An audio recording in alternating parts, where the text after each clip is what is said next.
Mr. N.K. Singh, my colleagues on the dais, ladies and gentlemen, I welcome the opportunity today to share with you all my thoughts on the state of the world, which this conference apparently thinks is on fire. Now, on fire has many connotations, and there's a cricket match going on right now. I think Mohammad Siraj is on fire. New Zealand is 19 for 2. But in this case, I do appreciate that the fire is actually almost literal, and that we are meeting in an exceptionally difficult time. Let me begin by thanking the organizers for actually crystallizing my own thinking for this panel by asking me to reflect on three interconnected concepts: geopolitics, geoeconomics, and the polycrisis. Now, the nature of my business is such that challenges will always be at the center of the conversation. This is not to say that we don't have outcomes, advancements, or even progress.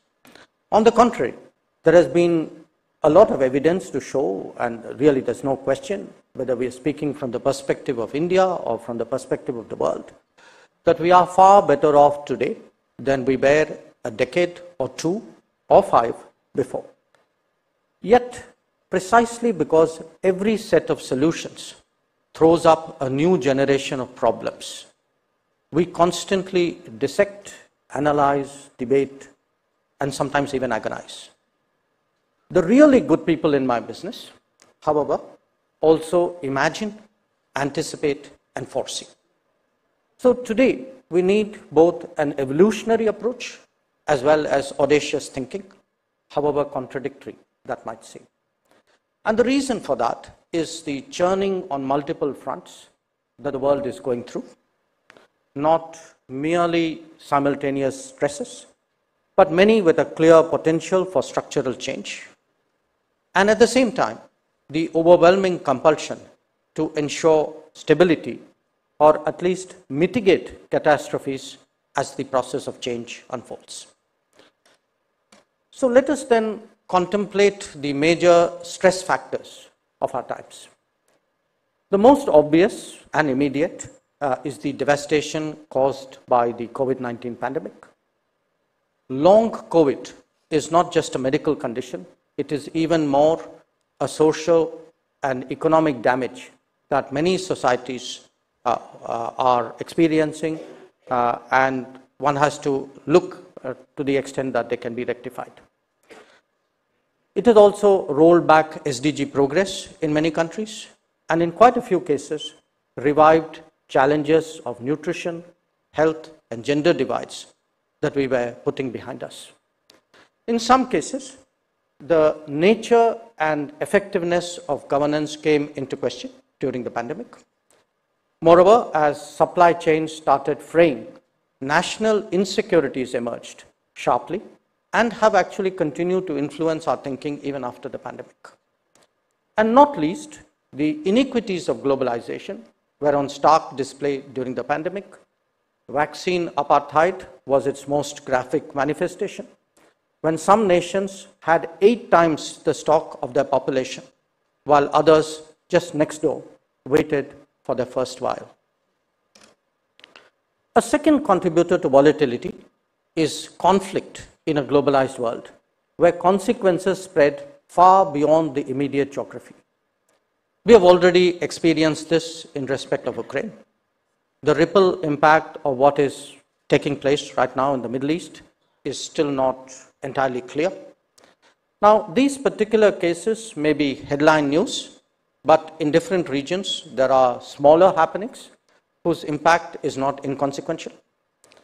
In the domain of violence, there is also the less formal version, if you would, that is very pervasive, is that given the seamlessness of our existence, any expectation that conflicts and terrorism can be contained in their impact is no longer tenable. A big part of this is clearly economic, but do not underestimate the danger of metastasis when it comes to radicalism and extremism. No danger is too distant anymore. Now, speaking of dangers, it is necessary to also look at the directly disruptive impact of climate events on the international economy. We have long debated that climate challenges as a trend undermine the well-being of our planet. However, as weather patterns shift, and often catastrophically so, they can affect the nodes of production as well as the supply chains that emanate from them. Given the increasing frequency of such weather happenings, this is now a risk that we need to build into our calculations. The working of the global economy has itself added to the concerning side of the ledger. The last few years have witnessed rising debt, often resulting from a combination of imprudent choices, unwise borrowings, and opaque projects. Market volatility has been difficult for smaller economies with a narrow trade basket to handle. Those highly exposed to tourism or remittances have experienced the consequences of slowdowns very strongly. International financial institutions have not been able to respond adequately, whether due to paucity of resources or lack of priority. Underlying all these concerns, however, are actually the structural deficiencies about which we can no longer be in denial. Since the Second World War ended and decolonization proceeded, we have actually seen a broadening of economic production and consumption across geographies. Obviously, this was bound to be uneven and non-linear, but overall, few would disagree with the proposition that the trend line was positive. This was especially so if one looked at it generation by generation, while of course making some provisions for anomalies. As globalization, in the incarnation that we know currently, got underway, much stronger economic improvements became visible. Entire countries, in fact entire regions, saw dramatic reductions in poverty and impressive improvement in living standards. We in India have experienced this in our own lifetimes.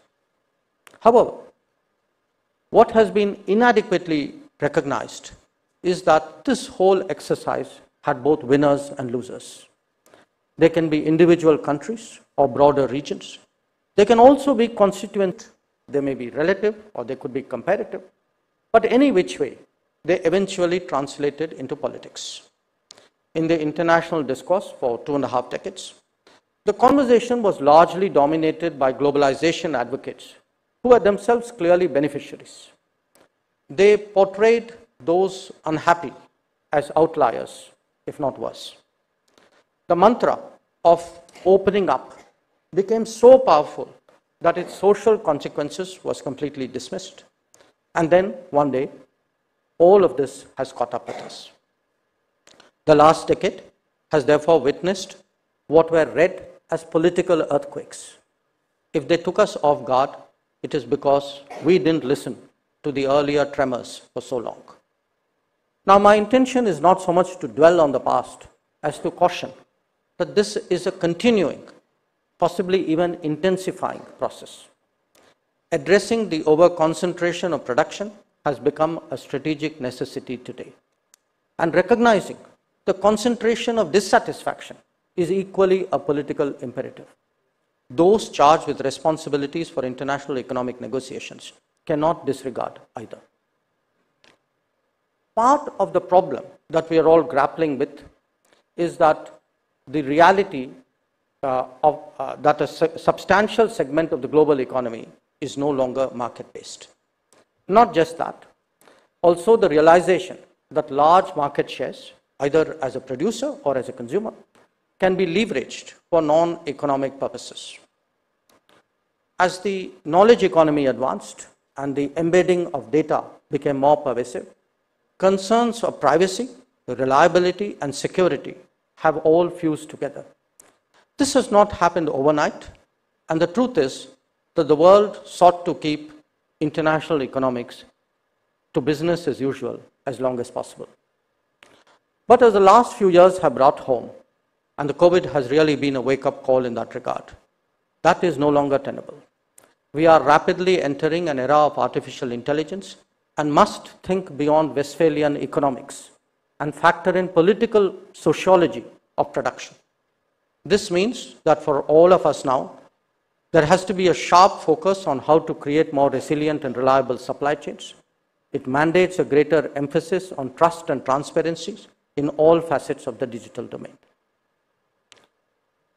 Important and admittedly difficult as both endeavors are, they are still only the building blocks of a larger re-globalization that must be attempted for our common good. We are all aware of the animated debate in the last years about decoupling, including its merits and its viability. Given the enormity and the intensity of globalized production today, the viability issue itself sets to rest the question of merit. The de-risking, where the focus is narrower and the goals presumably more achievable. Much of this discourse takes place against the larger backdrop of big power strategic competition, and therefore does not do justice to the interests of the rest of the world. Even if we put politics aside, there is a powerful case today for de-risking simply because the current levels of economic concentration are just too high to be relied upon in difficult times. After all, we saw that during the COVID pandemic. Additional engines of growth will not only provide multiple options, but also expand zones of prosperity and of demand. The democratization of globalization would help grow its support constituency and accelerate economic rebalancing that has come such a long way already. It would work in tandem with our larger objectives on SDG realization and of green growth. We may therefore think of it today as a kind of portfolio management rather than imbue the entire process with unnecessary geopolitical connotations. Apart from our collective commitment to enhancing global economic stability, it is also necessary that we take into account the imperatives of strategic autonomy. The COVID experience essentially challenged many beliefs and assumptions about the working of the international community. National behavior, with rare exceptions, turned out to be far more self-centered than we thought we were. Our first discovery was in the domain of health, starting with masks, PPEs, medicines, and finally with vaccines. Certain regions were understandably deeply anxious when it came to ensuring food availability. Logistics and travel emerged as issues of contention, and outcomes were more an assertion of capability rather than an expression of fairness. The larger implications of the Ukraine conflict have now actually added new layers of insecurity. When it came to the 3 F's of fuel, food, and fertilizer, the power of the market was used to substitute, divert, and deny. In interesting ways, we are also in the process of creating new vulnerabilities. Fossil fuel exposure, for example, may end up replaced by renewable technology concentration. Even as we deal with current and future worries, the fact is that most of us now are planning to go the extra mile just to be sure. Globalization, therefore, has to take into account not just in time, today, but also that being hedged by just in case. Another change that should be recognized is in the dispersal of power and the reordering of the global hierarchy. The most powerful nations are comparatively not as powerful as they used to be in the past. Middle powers have started to come into their own. At least in their particular region, they sometimes have more clout and definitely more skin in the game than those distant. We have seen this clearly in the Gulf. We are now seeing it in the Middle East. In different ways, it is happening too in Asia and Africa and Latin America. We, in South Asia, are also more aware that solutions have to come from within. Whether it is the first responder operations in the Indian Ocean, COVID-related assistance, or the economic support that we gave to Sri Lanka, India is clearly adjusting to this new emerging architecture. Having presented this larger picture to all of you, allow me to share a few examples of how India is responding to evolving geopolitics, geoeconomics, and polycrisis. I do this through 5 examples. 1, by refocusing the G20 on growth and development and highlighting the distress of the global south. And this we did by also sponsoring the permanent membership of the African Union.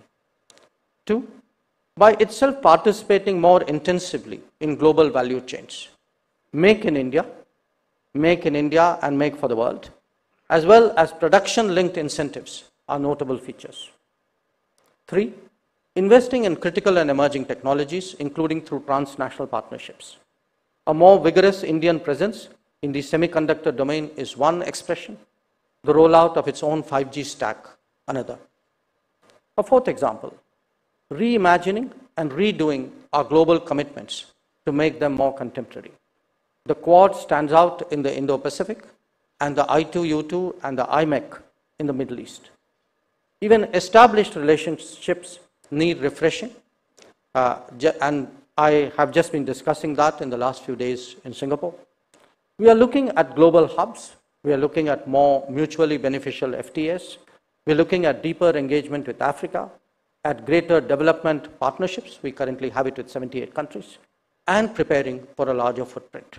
And finally, getting ready for the global workplace through stronger education, more skills, enhanced quality of HR, and mobility understandings. We believe that a combination of a knowledge economy, a digital existence, and demographic shifts provide an extraordinary opportunity. So once again, I thank you all for the opportunity to present my views on this subject, and I look forward to the discussion. Thank you.